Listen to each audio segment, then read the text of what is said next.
Hello, good morning, everybody. We are ready to start in a few minutes the informal ministerial meeting here in Riga under the Latvian presidency that I would like to thank for the excellent and very efficient and politically wise cooperation. Today we will discuss with the ministers, first of all, Libya, and I think this is a very symbolic and important sign that here in the far east and north of Europe we start our discussion from one issue that is not only of concern of the southern member states but of all European Union, because it is a common threat we are facing. It's a common priority to try to stabilize the country.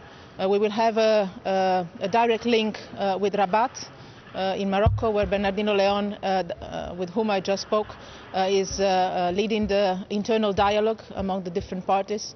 And we will discuss with the ministers all the possible steps that the European Union can do in very concrete terms to support any form of outcome of this dialogue that might come in the coming days, in very concrete terms. Then we will discuss, obviously, the situation in Ukraine. I will report from my telephone call from President Poroshenko yesterday evening. We will have with us the Secretary General of the OSCE, that, as you know, has the main role when it comes to monitoring the ceasefire and the withdrawal of weapons. We will discuss with him what the OSCE needs more to strengthen its role, to make it more effective. And we will obviously also discuss about the European Union way of supporting not only the OSCE but the entire implementation of the Minsk agreement, starting from the trilateral talks that the European Union have together with Ukrainians and the Russians, both on energy and gas and on trade. We will continue our works on the preparation on the Riga summit of the Eastern Partnership. That is going to be a crucial event of this presidency, but also of the European Union as such, and of our partners to the east.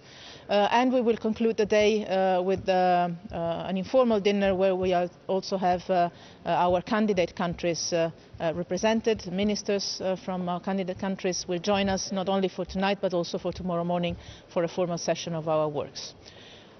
You have questions? Overnight, Surprise. the US government said, members of the US government sent a letter to President Obama saying that the US government should arm the Ukrainian army, and that the European Union is not doing enough. What do you say to that? European Union is doing enough, not only enough. Obviously you can always do more and better. That's life, that's politics, and that's in particularly true when it comes to conflicts around us and on European territory. But I can say, also out of my telephone call with President Poroshenko yesterday, that all the efforts we are doing on the ground in Kiev, with our delegation, with the support we are giving to the implementation of the Minsk agreement, is the way to go forward. What Ukraine needs now is not only the full respect of its sovereignty, of its territorial integrity, but it's also peace.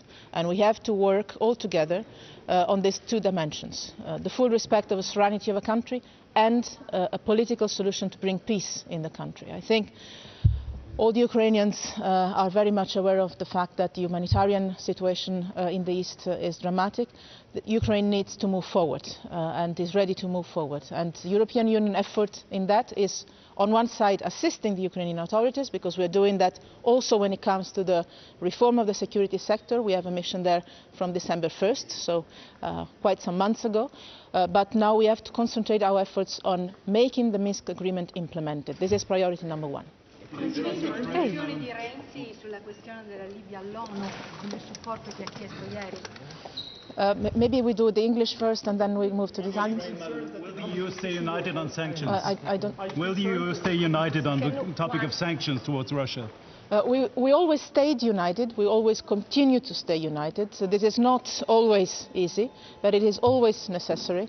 We know very well, all our member states know very well, that unity is our strength, is our most effective reaction. It's also our most effective action when it goes to positive measures we can put in place to implement the agreement. And also on sanctions, we will stay united for sure. What do you make of the move by Cyprus to open its harbour to Russian I won't comment on that. It's not a matter we'll discuss in the... What about the Greek position on sanctions? Listen, I had 2 foreign ministers meeting and 1 European Council in the last month and a half since the new Greek government is in office. And actually, I think the first Foreign Affairs Council we had in the end of January was the first international or European meeting of any member of the Greek government, and it worked perfectly well. The attitude and the approach of the Greek foreign minister has been so far extremely constructive, has contributed a lot to our unity, and I count on this to continue. I talk to him very often, as I do with all my colleagues. We call each other, I would say, not all of them every day, but with a quite intense pace, and I think this contributes a lot to our common understanding. And I'm confident that we're going to continue to work in a very constructive way altogether. Our differences are there, obviously, but I think there can be a richness if we respect these differences and we focus on the concrete decisions we need to take together. Can I ask you about the perceived threat from Russia to the Baltic states? Does that sharpen the focus here? For sure, even if I noticed that I started by saying that the first issue on the agenda today of the ministers, and this is something we agreed with the Latvian presidency, is going to be Libya, and your questions are all about Russia.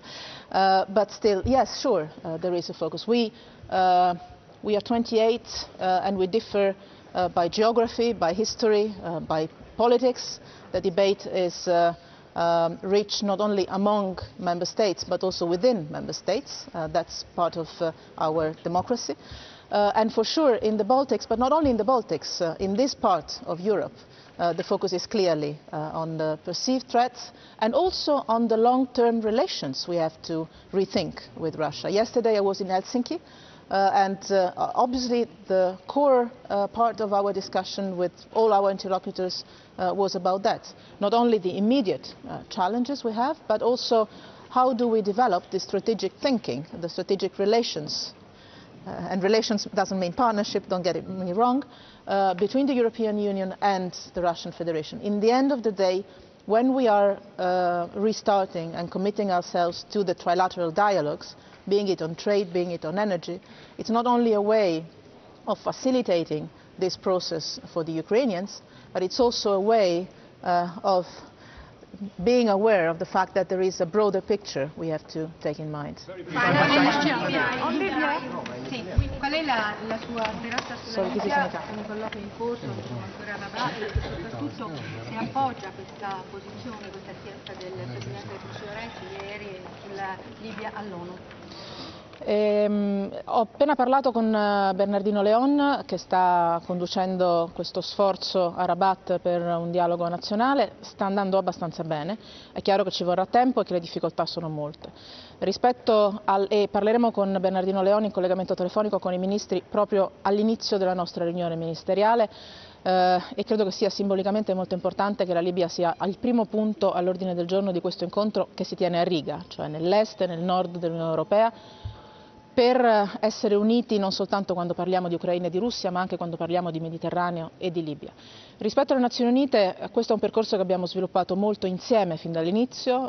Ricordo che soltanto poche settimane fa a Washington io stesso ho convocato una riunione con Ban Ki-moon, Kerry e il ministro degli esteri egiziano per coordinare le posizioni della comunità internazionale, della comunità regionale, in vista dei percorsi da fare in sede Nazioni Unite. È chiaro che però il punto di partenza, e su questo anche non ci sono divisioni, il punto di partenza è che il dialogo che è in corso in questi giorni a Rabat porti ad un risultato positivo, almeno parziale ma comunque positivo. Noi abbiamo bisogno di partire dall'interno della Libia e il lavoro che stiamo facendo qui oggi e domani con i ministri degli esteri sarà volto a preparare in modo molto concreto tutte le misure che l'Unione Europea potrà mettere a sostegno della ricostruzione di una Libia degna di questo nome.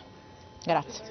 Thank you. And we talk again at the end of the meeting. We introduce this small innovation.